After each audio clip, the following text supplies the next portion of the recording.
Hi! Monthly forecast for April 2024, Month of Dragon, Conflict of Dog. Ito po ay para sa mga ox. Okay, tapos na tayo sa rat, tapos na tayo sa dragon. Ito po ngayon ay sa ox. Okay, ito po, isi-share ko sa inyo is about the almanac for 2024. And then, ito yung mga araw na to na napaka-luckiest day nyo siya.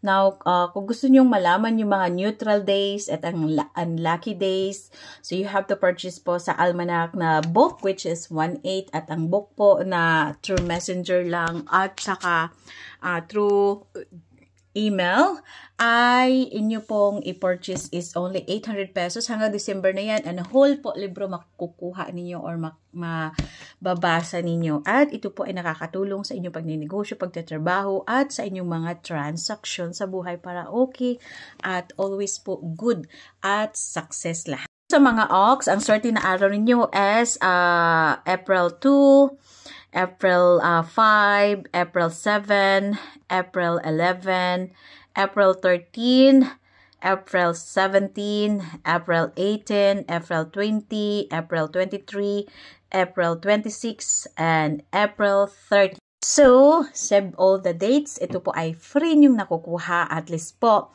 kung lagi po kayo naka-follow and like sa ating Facebook page, ang ating YouTube, always po kayo updated sa inyong almanac. Ang almanac po ay ginagamit po yan sa mga artista, sa mga mayayamang tao, at sa mga wais na tao, at madiskarte kung gusto nilang malakas ang kita ng kanilang negosyo or sa paghahunting ng job, sa pagperma ng mga kontrata, pagbili ng bahay, pagtayo ng bahay, or even lang po sa pang-araw-araw mo na gawain.